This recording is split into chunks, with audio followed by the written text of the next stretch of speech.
चलो भैया अब लिखो जरा।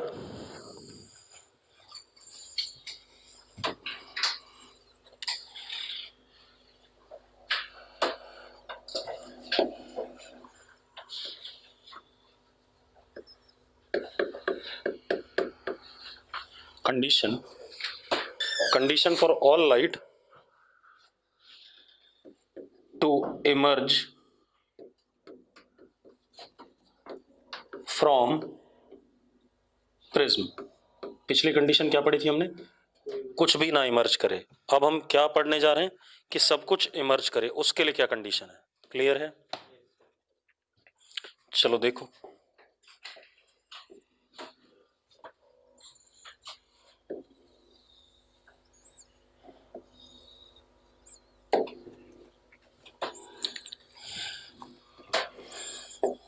अब इसमें मतलब क्या हो गया जरा देखो, एक मिनट। हाँ,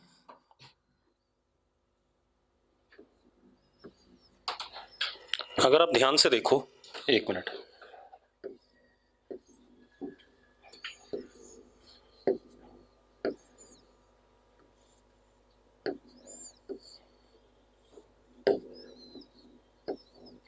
ये R2 है R2?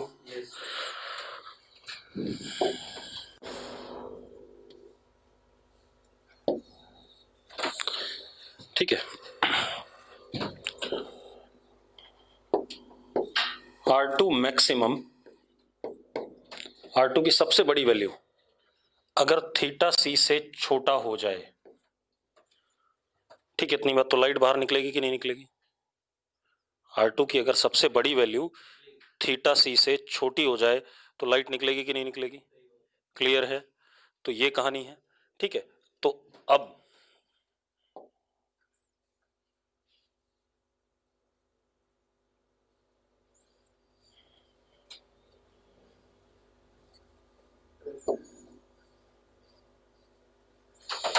जरा देखो। ठीक है, अब इसको करते हैं।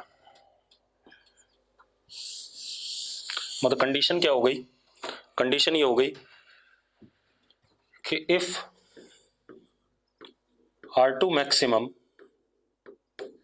is less than theta c, then all light emerges out of prism.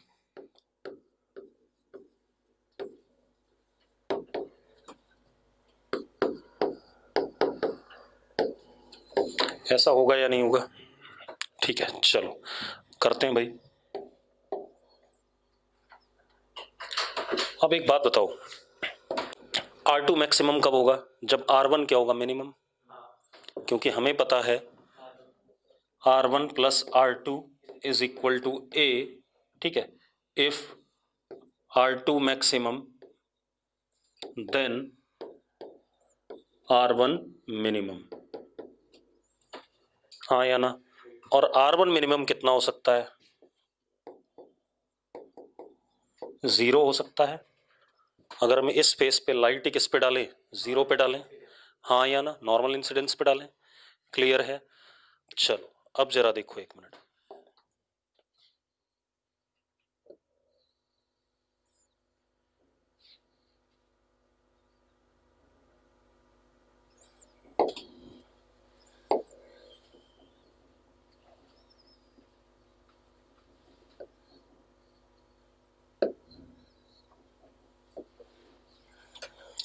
अब हम R2 मैक्सिमम की वैल्यू निकालें इस केस में। जरा देखो कितनी आएगी।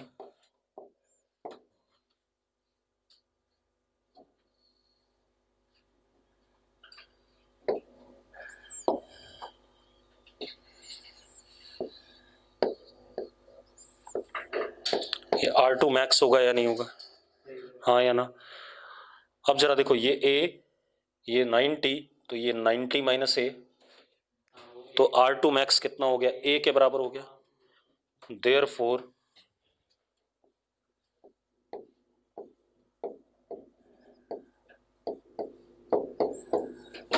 Is equal to A। हाँ या ना? अब जरा देखो, एक मिनट।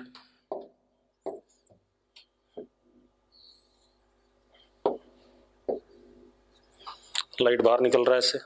ठीक है, इतनी बात। अब जरा देखो, कंडीशन क्या है? R2 मैक्स क्या होना चाहिए, थीटा सी से छोटा। तो क्या कंडीशन आ गई, ए लेस देन थीटा सी। आ गई कि नहीं आ गई, हाँ या ना। तो अगर ए थीटा सी से छोटा होगा तो सारी लाइट बाहर निकलेगी, ए अगर 2 थीटा सी से बड़ा होगा तो कोई भी लाइट बाहर नहीं निकलेगी, यही कहानी है। ठीक है, अब मैं दोनों साइड साइन ले लूं।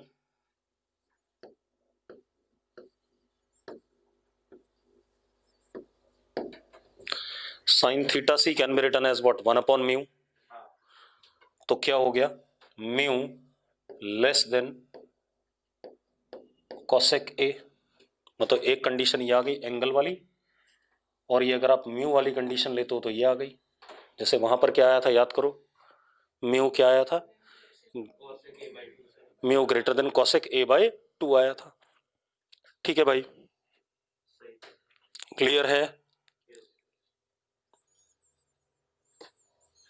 हो गया।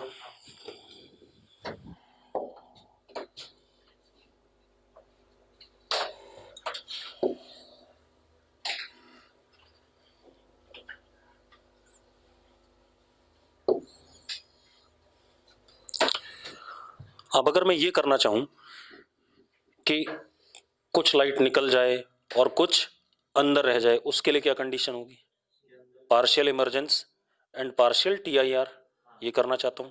तो उसके लिए देखो, यही लिख रहा हूं,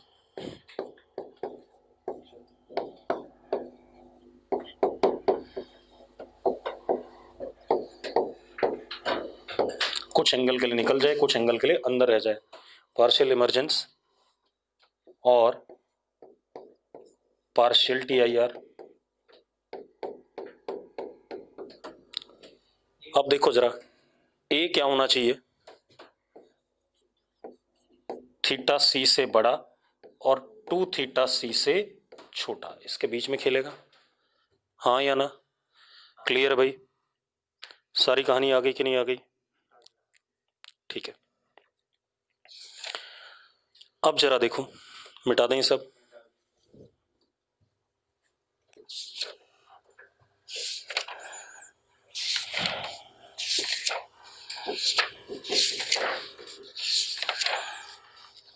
हो गया, अगले पेज पे जाऊं भाई, अगले पेज पे चला जाऊं, जल्दी बोलो यार। ठीक है, अब देखो, अभी तक जो हम प्रिज्म ले रहे थे वो एंगल ए बड़ा था, ठीक है, इतनी बात। अब मैं क्या ले रहा हूं, लिखो, deviation by small angle prism, deviation by small angle prism. ठीक है, अब मैं क्या कह रहा हूं, deviation by small angle prism. Small angle prism मतलब एंगल ऑफ प्रिज्म जो होगा हमारा, सवाल को सॉल्व करने के लिए 5 डिग्री से क्या होना चाहिए, छोटा।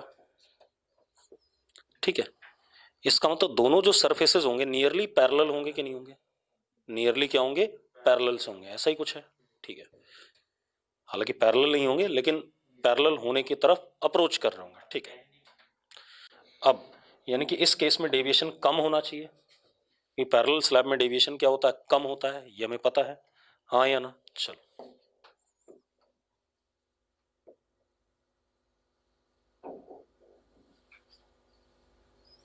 ये बनाया मैंने प्रिज्म, ठीक है, इतनी बात।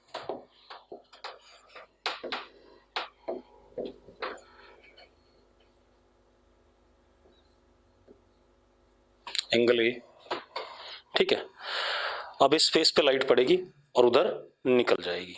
ठीक है, ध्यान सुनना, जो डेविएशन का फॉर्मूला है एक्चुअल में, that is I plus E minus A, यही है या नहीं है, पढ़ा हुआ हमने।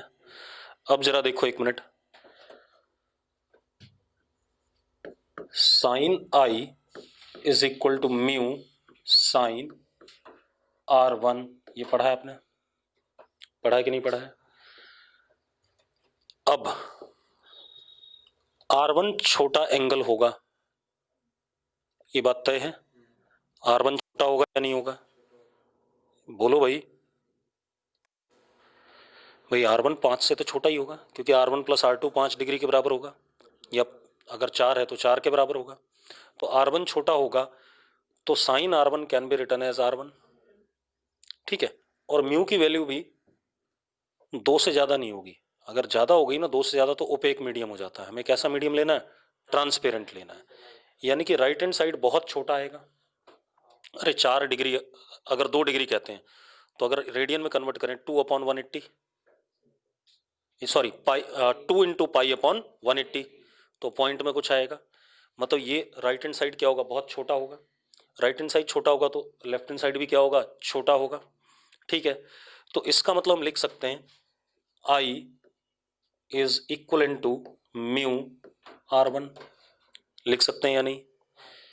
ठीक है, इतनी बात। इसी तरीके से अगर मैं दूसरी साइड देखूं, तो sine E is equal to mu sine R2, R2 भी छोटा होगा, तो इसको भी लिख सकता हूं E is equal to mu R2, लिख सकता हूं या नहीं? ठीक है।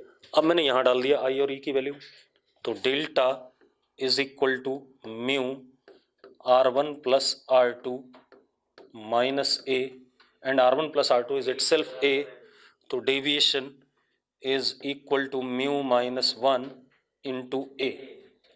ये आ गया कि नहीं आ गया? मतलब हम ये कह सकते हैं कि स्मॉल एंगल प्रिज्म के लिए deviation nearly angle of incidence के इंडिपेंडेंट है।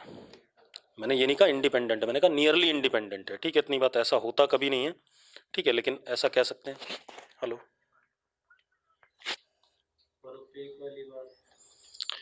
अगर रिफ्रैक्टिव इंडेक्स बड़ा होगा, 2 से ज्यादा होने लगेगा, तो नियरली क्या हो जाएगा? ओपेक हो जाएगा मीडियम, ठीक है। इतनी बात। अब तो हम क्या कह सकते हैं? Delta is prism is a transparent medium भाई, ठीक है।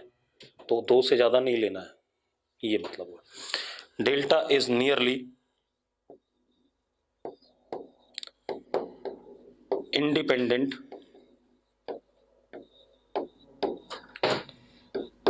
ऑफ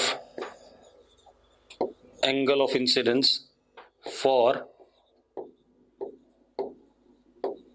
स्मॉल एंगल प्रिज्म, ठीक है। मैंने ये नहीं कहा इंडिपेंडेंट है, लेकिन मैंने कहा लगभग लगभग इंडिपेंडेंट आएगा। किस पे डिपेंड कर रहा है? म्यू और ए पे, ठीक है भाई।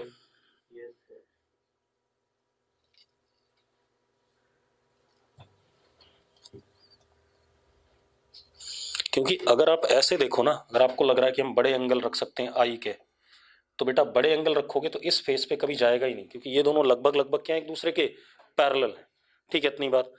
तो वो पैरेलल स्लैब जैसा बिहेवियर शो करेगा। अगर आप दूर से देखो बड़े एंगल पे, तो ये ऊपर की तरफ क्या दिखाई पड़ेगा? पैरेलल दिखाई पड़ेगा। तो डेविएशन वाली बात क्या हो जाएगी? कट जाएगी, ठीक है। इतनी बात। तो अपने आप ही आई और ई क्या हो जाएंगे? छोटे एंगल हो जाएंगे। क्लियर है भाई? अगर आप यहां से बड़े एंगल से देखोगे ना, ऐसे देखोगे बिल्कुल इसके फेस के साथ में, तो ये फेस और ये फेस एक दूसरे को क्या दिखाई पड़ेगा? पैरेलल दिखाई पड़ेगा, ठीक है। इतनी बात। बेटा बहुत कम होगी, खत्म हो जाएगी डेविएशन। अगर पैरेलल अपीयर कर गया तो अपने आप ही क्या हो गया? एक बात बता, अगर बड़े एंगल पे देख रहा है, यानी कि दूर से देख रहा है, अगर दूर से देखेगा तो ये दोनों स्लैब्स, ये बहुत दूर हो गया पॉइंट, ये पॉइंट दूर हो गया, और छोटा एंगल है, तो ये दोनों कैसे दिखाई पड़ेंगे? पॉइंट सोर्स, पॉइंट सोर्स से अगर दो लाइनें आती हैं तो कैसी अपीयर करती हैं? पैरेलल अपीयर करती हैं। इसलिए एंगल आई और ई हम बड़े नहीं ले सकते। या डेविएशन नहीं शो करता, लेटरल शिफ्ट करता है, ठीक है। मैं यहाँ डेविएशन की बात कर रहा हूँ, ठीक है। अब हो गया ये। अब देखो भाई, इतनी बात हो गई। अब लिखो जरा, image formation by small angle prism, image formation by small angle prism. हालांकि बड़े वाले से भी बनती है, लेकिन हम किससे बना रहे हैं? सिर्फ स्मॉल एंगल प्रिज्म से, ठीक है। इतनी बात। अब मेरी बात ध्यान सुनो।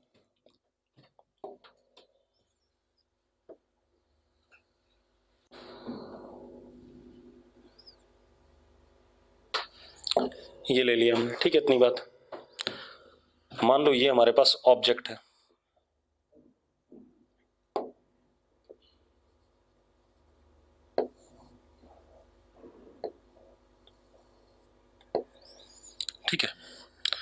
Object is a distance b, इसका बिल्कुल मिड वाला क्रॉस सेक्शन ऐसे करके मैंने कट कर दिया बीच से, ठीक है। ये b दूरी पर है इसके मिड क्रॉस सेक्शन से, यहां से, ठीक है। इतनी बात क्लियर है। अब इस ऑब्जेक्ट से दो इंसिडेंट रेज, उनकी दो रिफ्रैक्टेड रेज जहां इंटरसेक्ट करेंगी वहां पर क्या बनेगा, इमेज बनेगा। यही कहानी है, ठीक है।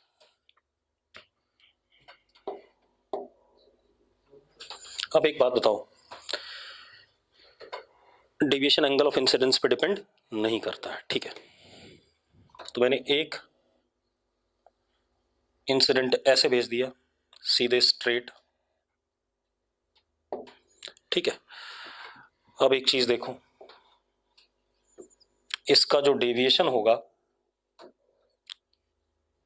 भाई देखो म्यू छोटा था, म्यू -1 1 से छोटा आ जाएगा, और ए भी क्या है, बहुत छोटा है, तो बहुत छोटा सा डेविएशन होगा, ठीक है। तो डेविएशन बहुत छोटा सा है,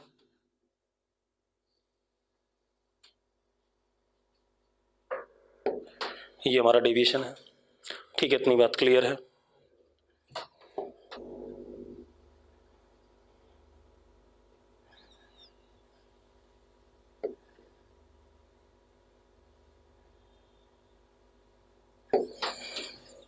ये हमारा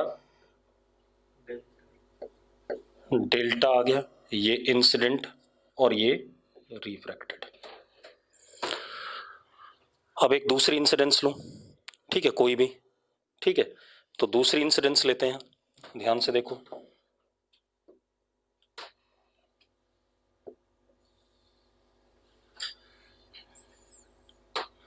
ऐसे ले ली, ठीक है। एक बात बताओ, क्या डेविएशन बदलेगा? डेविएशन नहीं बदलेगा, क्योंकि deviation does not depend upon what, angle of incidence. रुको,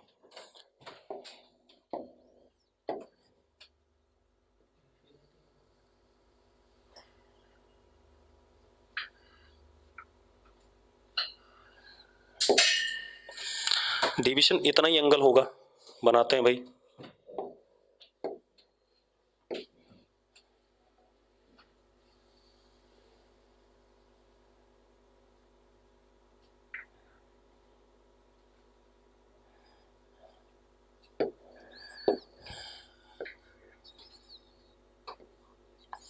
क्या ये दोनों रिफ्रैक्टेड रेज पैरेलल हैं? कैसी हैं आगे? डाइवर्जिंग है ना, डाइवर्जिंग। अब आगे डाइवर्जिंग है बेटा। अब जरा देखो, इधर तो इमेज बनेगी नहीं, ठीक है, इतनी बात।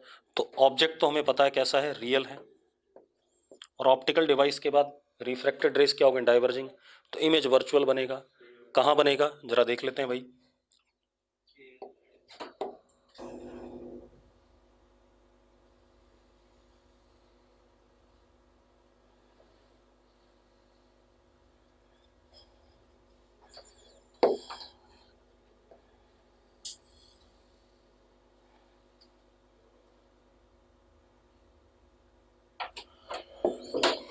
ऐसे बन गया कि नहीं बन गया? यहां पर क्या बन रहा है हमारे पास, इमेज बन रहा है,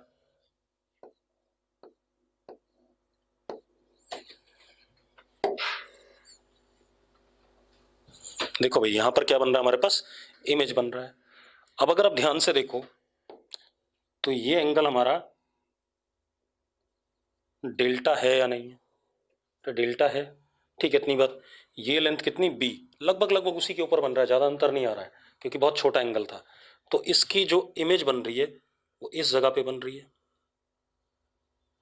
तो this is y of image, object से कितना ऊपर, ठीक है। और इमेज कैसी है, वर्चुअल, ठीक है। तो अब जरा देखो, tan delta is equal to y of image upon b, हाँ या ना? तो y ऑफ इमेज कितनी हाइट पे उसके ऊपर बन रहा है, is b tan delta, and what is delta, delta is mu -1 into a, हाँ या ना? ठीक है, इतनी बात। अब एक चीज और बेटा, डेल्टा बहुत छोटा है, तो tan delta can be also return as what, delta. तो we can also write y of image as b delta या y of image as b mu minus 1 into A. हाँ या ना, लिख सकते हैं भाई, क्लियर है। तो this is image formation by small angle prism. बनता बड़े वाले से भी है, लेकिन उससे क्या होगा, हो सकता है यहाँ पीछे बन जाए, हो सकता है यहाँ बन जाए, ठीक है, इतनी बात। वो सेम प्लेन पे नियरली नहीं आएगा, क्योंकि ये दोनों एक ही प्लेन पे आ रहे हैं, ऑब्जेक्ट और इमेज नियरली, ठीक है। मैं ये भी कह रहा हूँ नियरली आ रहे हैं, मैंने ये नहीं कहा आ रहे हैं वहां पर, ठीक है, इतनी बात हो गया।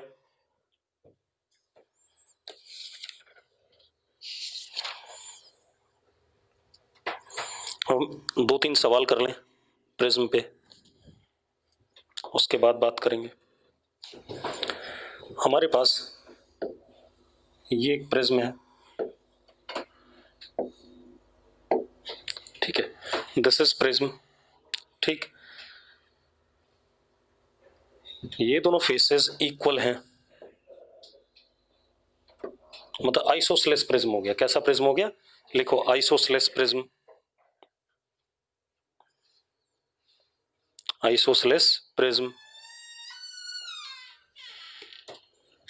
ठीक है। अब ये आइसोसेलेस प्रिज्म हो गया, तो अब जरा देखो एक मिनट, मैंने क्या करा, इस फेस को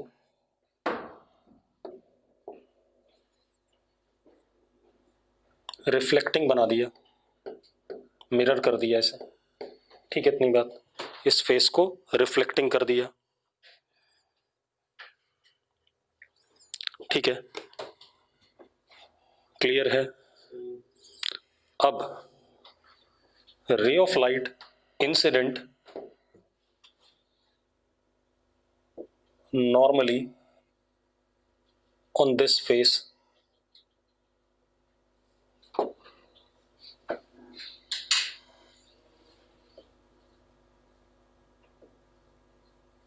दे दिया, ray of light incident normally on this face, ठीक है। After two reflections, after two reflections, IIT में आया हुआ है, after two reflections emerges normally from the base of prism. After two reflections emerges normally from the base of prism. Find angle of prism. निकालना चाहोगे, करना चाहोगे, करो करो भाई। चलो एक काम करते हैं,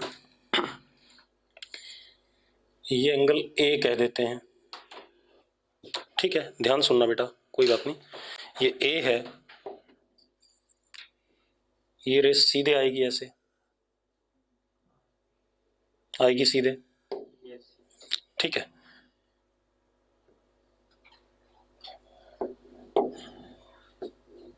पहला तो यही रिफ्लेक्शन होगा, क्योंकि ये तो मिरर है, ठीक है। चलो पहले मैं नॉर्मल बना दूं यहां पर,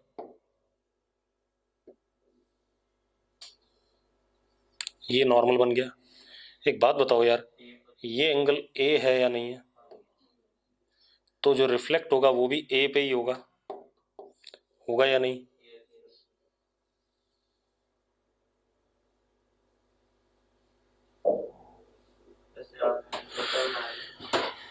ठीक है, इतनी बात।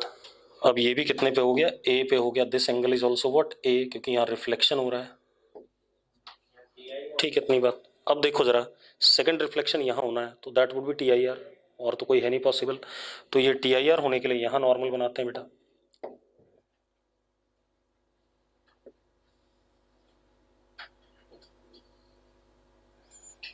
ठीक है। अब जरा देखो, ये एंगल 2A, ये 90, तो ये 90 माइनस 2A, तो ये कितना हो गया, 2A हो गया।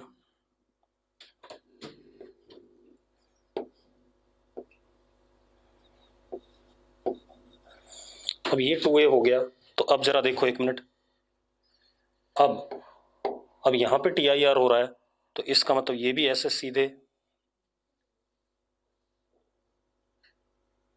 ऐसे गया, और अब क्योंकि नॉर्मल हो गया बेस के तो कोई फर्क नहीं पड़ेगा, ये एंगल भी क्या 2a, और ये सीधे ऐसे ही निकल जाएगा। हाँ या ना? थोड़ा सा बड़ा कर देते हैं इसे अब डायग्राम को।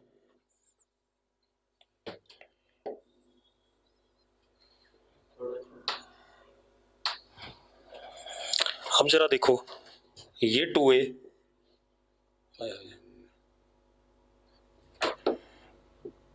ये 90, तो ये 90 माइनस 2a, तो ये कितना 2a, और मैंने आइसोसेलेस कहा था, तो ये एंगल भी कितना 2a। हाँ या ना? अब 2a plus 2a plus a, that is what 5a is equal to 180, तो a is how much 36 degree. Clear है भाई? क्लियर है या नहीं?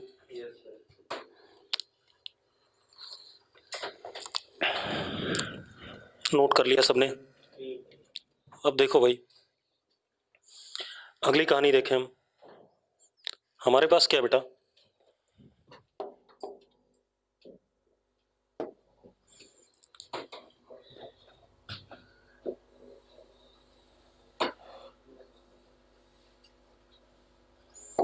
ठीक है, राइट एंगल्ड प्रिज्म है। कैसा प्रिज्म है? Right angled.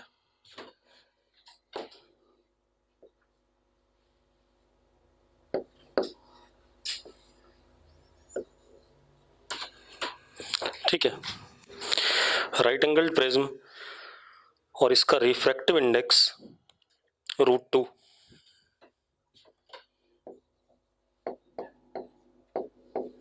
और ये एंगल इनिशियली 30 डिग्री है। इनिशियली वर्ड यूज करा मैंने, ठीक है, इतनी बात। ये एंगल इनिशियली 30 डिग्री है, ठीक है, या 30 डिग्री नहीं है,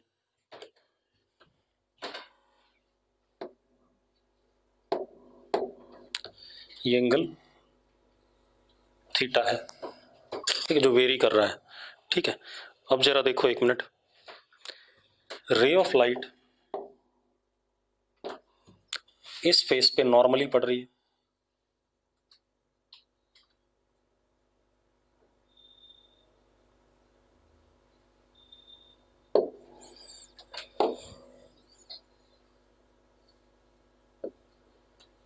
इस फेस पे नॉर्मली पड़ रहा है। क्लियर है इतनी बात?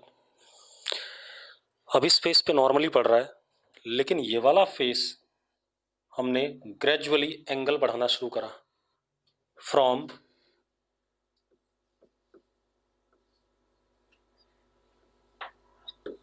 θ0 टू 90। हाँ या ना? 90 तक तो रहेगा ही, उसके बाद तो कोई मतलब ही नहीं, 90 पे भी कोई मतलब नहीं है। ठीक है, इतनी बात। तो आपको क्या बताना है? डेविएशन ऑफ रे of light versus angle of prism का ग्राफ बनाना चाहोगे? बनाओ भाई।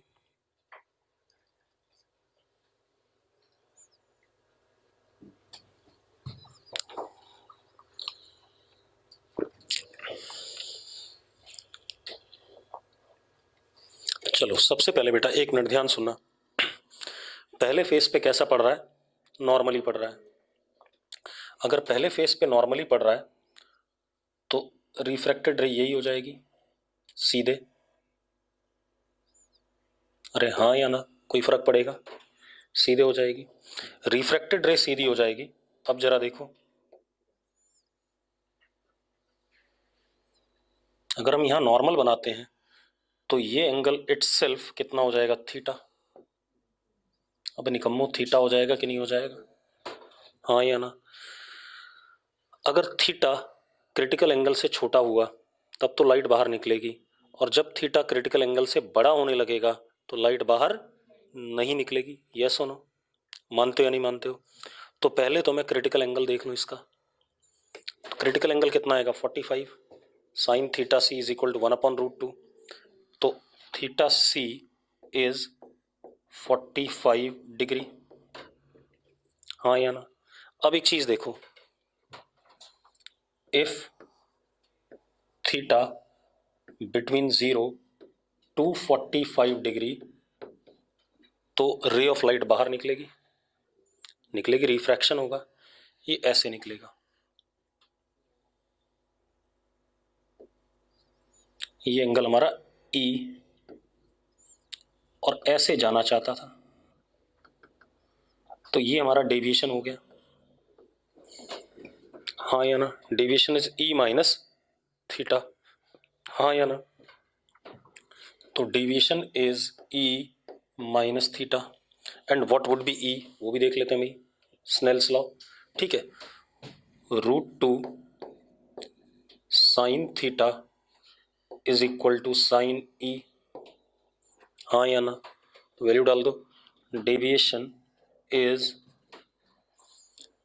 साइन इनवर्स √2, स्टेपल भी ना करे उसने,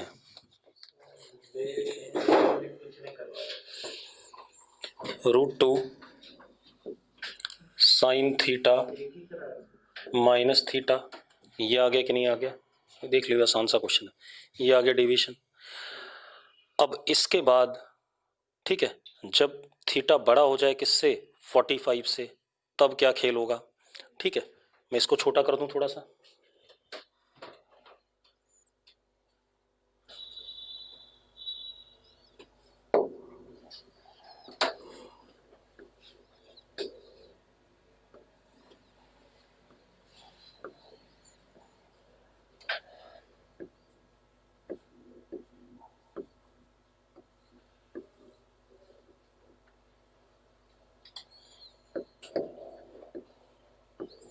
TIR होगा या नहीं होगा, पहले बताओ मुझे, अरे TIR ही होगा, TIR होगा, तो अब ये डेविएशन हो गया,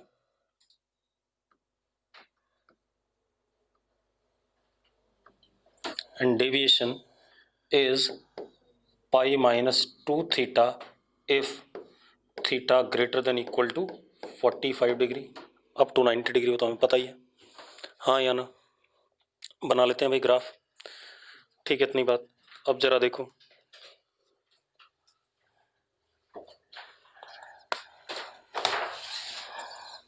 बनाए भाई, बना सकते हो,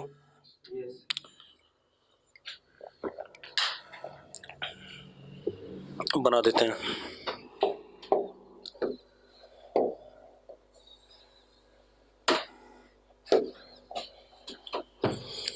this is deviation, this is angle of prism, कब तक, π/4 तक, तो रिफ्रैक्शन हुआ, हाँ या ना? ठीक है, इतनी बात। साइन इनवर्स पहले तो अपवर्ड कनकेव बताया था मैंने, याद है, ठीक है,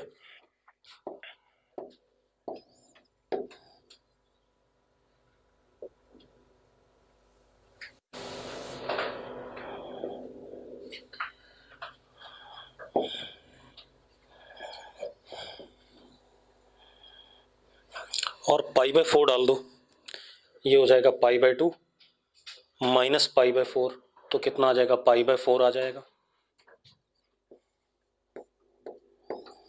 इसके बाद अगर हम यहाँ आ जाएं, यहाँ π/4 डालें, ठीक है, इतनी बात, तो कितना आ जाएगा, π/2 आ जाएगा। तो अब कहाँ से स्टार्ट होगा,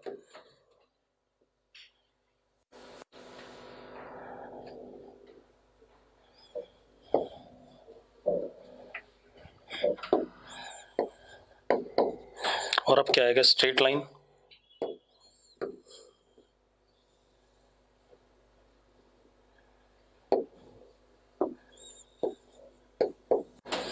ये सुनो, बढ़िया है, क्लियर है, आगे देखते हैं,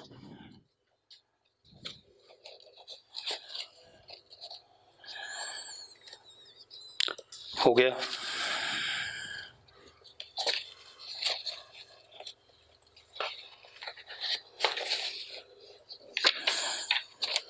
इसको भी ले जाके ना वो कराएगा, क्या कहते हैं,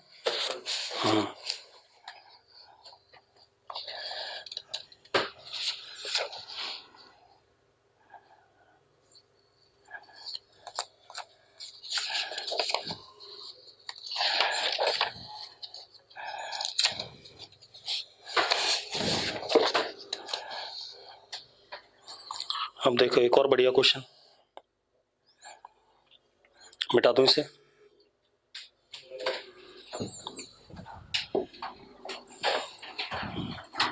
अब देखो मुझे ये सबसे सही सवाल लगता है, देख लेते हैं एक बार, इससे अच्छा कोई क्वेश्चन नहीं है।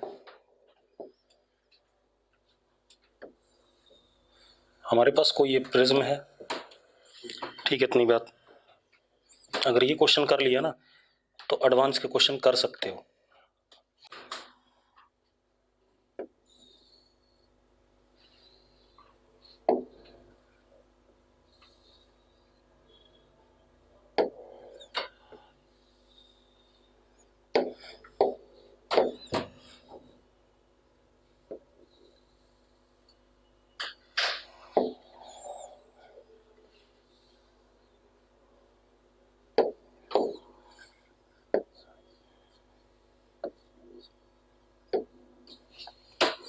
ठीक है, angle of incidence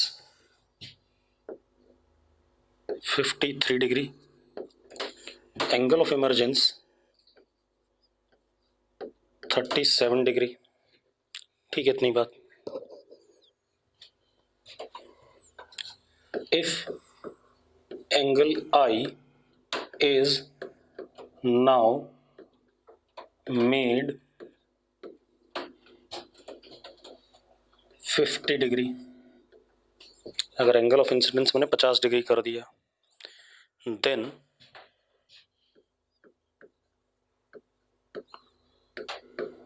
possible values of angle E, मैं 4 ऑप्शन भी दे रहा हूं आपको, चिंता ना करो। पहला 35 डिग्री, दूसरा 40 डिग्री, ठीक है, तीसरा 42 डिग्री, चौथा 38 डिग्री।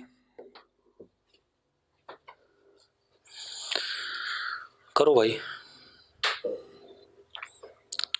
मतलब भाई बताओ कोई कैसे करना चाहिए मुझे। देखो भाई, इसका मतलब यह है कि आप लोग पढ़ते नहीं हो, सिर्फ मैं जो पढ़ा रहा हूँ टाइम पास कर रहे हो, मतलब ढंग से नहीं पढ़ रहे हो। अगर ढंग से पढ़ा होता तो इसका आंसर आना चाहिए था। देखो एक मिनट, इतना सुंदर सवाल है यार।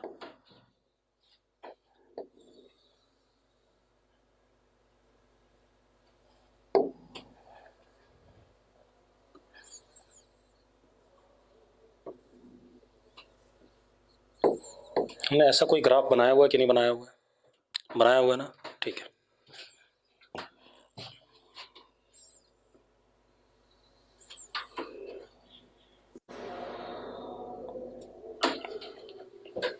ध्यान सुनना भाई, ठीक है।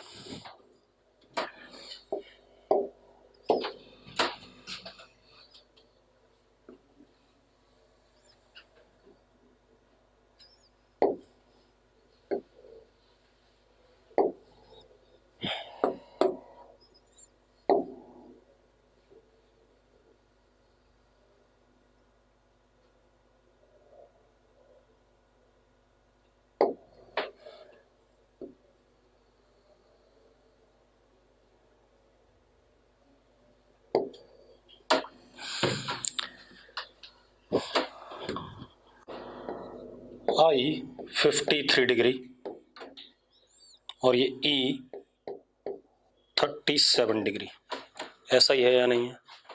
यही देखा आपको बोर्ड पे। अगर मैं आई घटाता हूं, ठीक है, इतनी बात।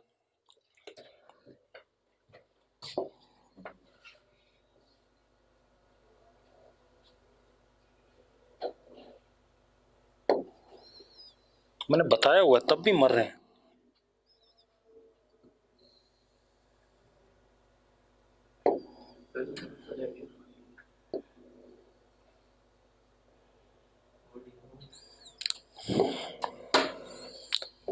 ये 50 हो गया तो ये ई हो गया इसके करस्पॉन्डिंग, हो गया या नहीं हो गया?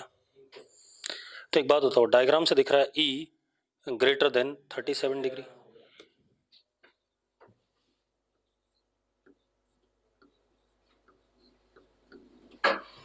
E greater than 37 degree.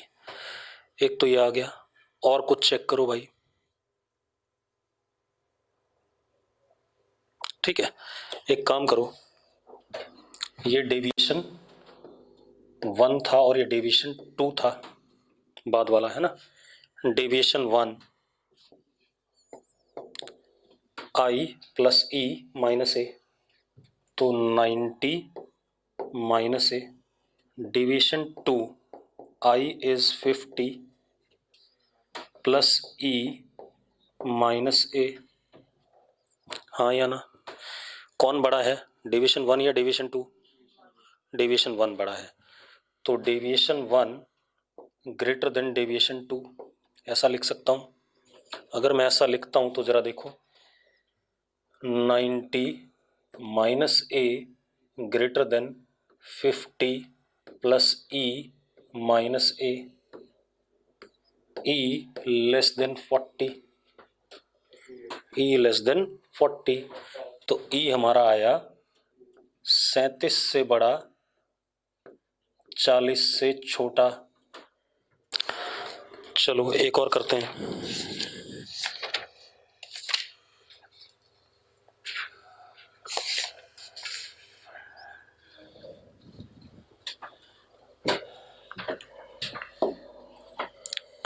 पांच प्रिज्म वाला करें, 3 वाला करें?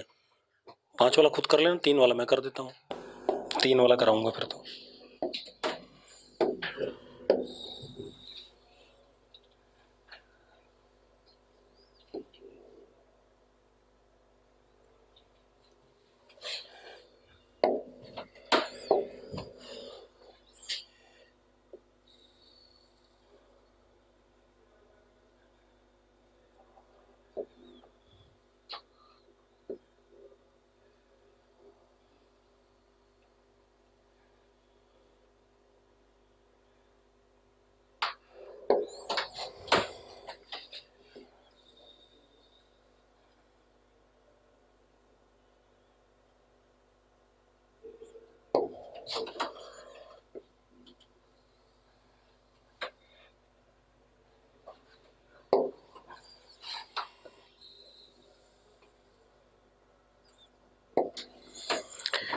तीन identical isosceles right angled prism.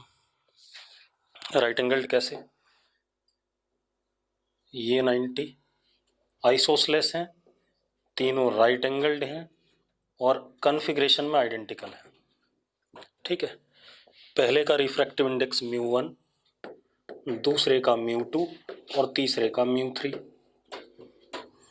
ठीक है, तीनों को ऐसे जोड़ दिया।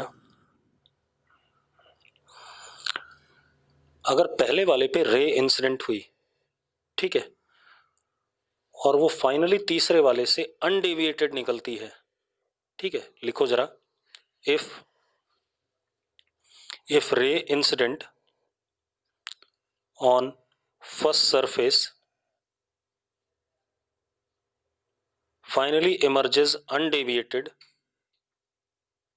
from the combination,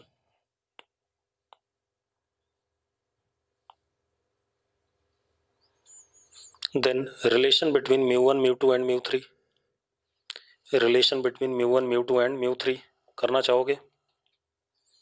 mu1 mu2 और mu3 में रिलेशन,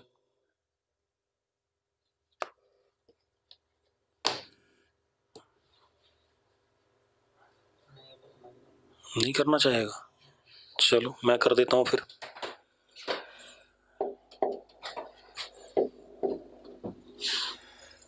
मान लो ग्राउंड के पैरेलल ला रहा हूं रे,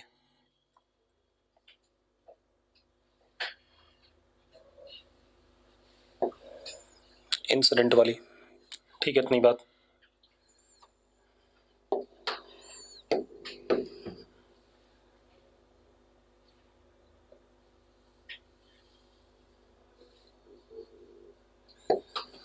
हल्की सी टुवर्ड्स नॉर्मल हो गई।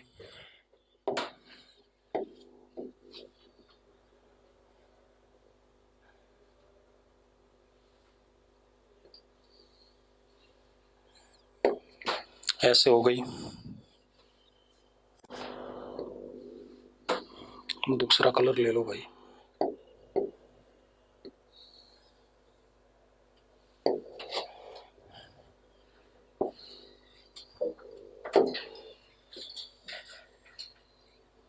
फिर से पैरेलल चली गई, यही मतलब हुआ इसका, ऐसा ही कुछ हुआ इसका मतलब। ठीक है, अब जरा देखना यार,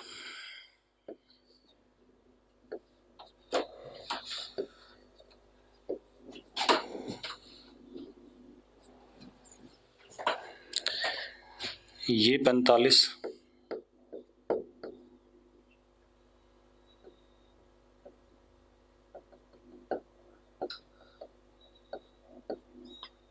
ये भी कितना 45, हाँ या ना। R1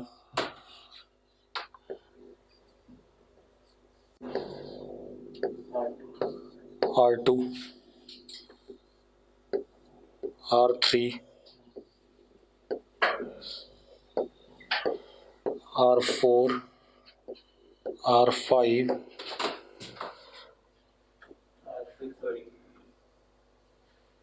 R6 और ये 45। मानते हो या नहीं मानते हो, यही कहानी है, हाँ या ना। ठीक है,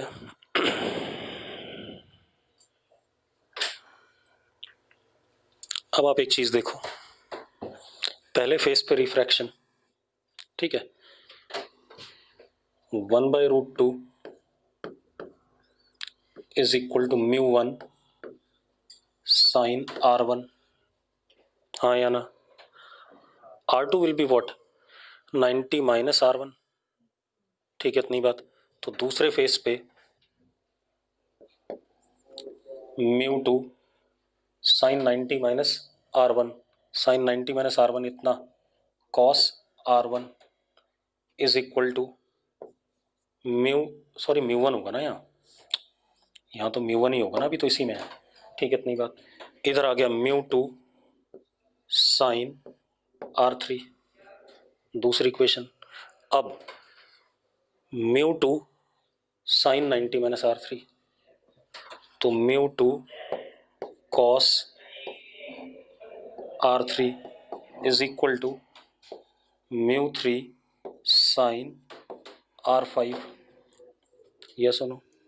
अब μ3 साइन 90 माइनस R5 यानी कितना, μ3 cos R5 is equal to 1/√2। एक काम करो, squaring and adding left side, squaring and adding right side, ठीक है। 1/2 प्लस 1/2 कितना 1, हाँ स्क्वायर और ऐड, और ये μ2 स्क्वायर, तो 1 प्लस कुछ नहीं है, सब फालतू नाटक हैं। μ2 square is equal to μ1 square plus 5 वाला होता तो भी तीर मार लेता। हो गया, 4 ऑप्शन बने होंगे, ऐसे देख लेना कौन सा सही है, तो करके देख तब पता चलेगा ना। कई बार तो मेडिकल वालों को ये दिक्कत होती है, सर ने कैसे लिख दिया, तो कैलकुलेशन है, ठीक है, करके देख अपने आप मिल जाएगा। कर लो नोट। मेहत आदित्य, ये 45 वाला गिवन था, नहीं भाई गिवन नहीं था, मैंने ये माना कि रे 45 पे आई और उधर भी 45, मुझे तो ये प्रूव करना था कि अनडेविएटेड जानी है, तो मैंने 45 वाला मान लिया। तो एक काम कर, यहाँ थीटा पे मान लियो, तो यहाँ भी इससे कितने पे जाएगा, 90 माइनस थीटा पे जाएगा बेटा, तब मतलब तुम्हें एंगल निकालना पड़ेगा, तो थोड़ा सा दिक्कत वाला हो जाता है, इसलिए मैंने ऐसा कर दिया, ठीक है, इतनी बात। वो रिलेशन निकालना पड़ता फिर एंगल्स के बीच में, ठीक है, हो गया। अब ये प्रिज्म की मोटी मोटी कहानी खत्म हो गई है ना, अब हमें प्रिज्म का दूसरा रोल प्ले देखना है। अब सुनो भाई, अब लिखो जरा, dispersion of light, dispersion of light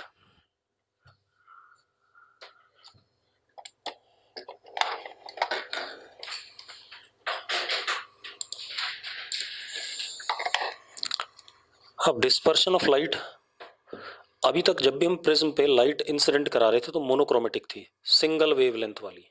कैसी थी? सिंगल वेवलेंथ वाली। अब जब हम लाइट इंसिडेंट कराएंगे तो वहां पर वेवलेंथ मल्टीपल वेवलेंथ वाली है। ठीक है, इतनी बात तो लिखो जरा। When polychromatic light is incident, when polychromatic light is incident on prism, when polychromatic light is incident on prism, polychromatic मतलब वाइट लाइट, उसमें सारे ही हो गए, सात नहीं जितने भी कलर पॉसिबल है सारे हो गए। ठीक है, इतनी बात। अब रेड के हजारों शेड होते हैं, एक रेड मान ले 7000 एंगस्ट्रॉम पे है तो 7001 वाला रेड का दूसरा शेड है, 7002 वाला रेड का ही तीसरा शेड है, 7002.1 वाला चौथा शेड है। कितने शेड बना लेगा जरा बता? इसीलिए तो कहता ना लाल वाले का ये वाला शेड दे दो। ठीक है, तो फालतू बातें हैं। अब वो बता रहा है क्रिम्सन रेड और ये वो। ठीक है भाई, अब देखो एक मिनट, तो अब खेल क्या हमारे पास, मैंने क्या कहा, पॉलीक्रोमेटिक लाइट आ रही है। ठीक है, या आप लिख लो white light is incident on prism, white light is incident on prism. अगर व्हाइट लाइट आ रही है, ठीक है इतनी बात, तो सारी वेवलेंथ्स आ रही हैं from zero to what, infinity, जितनी भी पॉसिबल है। हाँ हाँ, विजिबल रेडिएशन था भाई वो। ठीक है, जो हमारी आंखों को परसीव होता है, कलर्स जिससे परसीव होते हैं। ठीक है, विजिबल रेडिएशन। 7400 से ऊपर इंफ्रारेड रेडिएशन, जो आईज को नहीं दिखाई पड़ता, हम विजुलाइज नहीं कर सकते। 3800 से नीचे अल्ट्रा वायलेट, ठीक है, उसको भी हम परसीव नहीं कर पाते। उससे भी नीचे 100 एंगस्ट्रॉम से छोटा तो एक्स रे, उससे भी छोटा गामा रे, ऐसे बवाल होते रहेंगे। ठीक है, अब तो मतलब व्हाइट लाइट आ रही तो सब आ रहा है। हमारा पर्पस सिर्फ किस पे होता है? विजिबल रेडिएशन, जो हम देख सकते हैं। हाँ भाई, लाइट जब भी वर्ड यूज कर रहा हूँ सारा, लेकिन इस चैप्टर में हम मेनली कंसर्न है किससे? विजिबल से। जब हम थर्मोडायनेमिक्स पढ़ रहे थे रेडिएशन, तो हम किससे कंसर्न थे? इंफ्रारेड से, हीटिंग इफेक्ट से। जब मॉडर्न पढ़ेंगे तो हम एक्स रे, अल्ट्रा वायलेट, इन पे ज्यादा कंसंट्रेट करेंगे। ठीक है, इतनी बात। अब क्या कहानी है, तो light, white light is incident. ठीक है, अब एक बात बताओ, डिफरेंट वेवलेंथ्स हैं, तो according to Cauchy's relation mu की वैल्यू अलग अलग वेवलेंथ के लिए अलग अलग है। ठीक है, तो लिखो जरा, लिखो refractive index, refractive index varies with wavelength according to Cauchy's relation. ठीक है, अब एक बात बताओ, जो आपने डेविएशन पढ़ा था प्रिज्म का, वो रिफ्रैक्टिव इंडेक्स पे डिपेंड करता था कि नहीं? करता था, करता ही था। जो हमने बड़ा सा फॉर्मूला आई और ई की वैल्यू साइन इनवर्स में रखी थी, यानी कि अलग अलग वेवलेंथ के लिए अलग अलग डेविएशन आएगा कि नहीं आएगा? तो लिखो therefore deviation is now function of wavelength. हाँ या ना? Function of wavelength. क्लियर है? ठीक है, इतना ही लिखो, कल बात करेंगे इसको कल खत्म करेंगे, तब देखते हैं। ठीक है, क्या बोलूं बता? म्यू लेमडा पे डिपेंड करता है, डेविएशन किस पे डिपेंड करता है? म्यू पे। तो यानी कि डेविएशन किस पे डिपेंड किया? लेमडा पे। बात खत्म, यही लिखा है मैंने।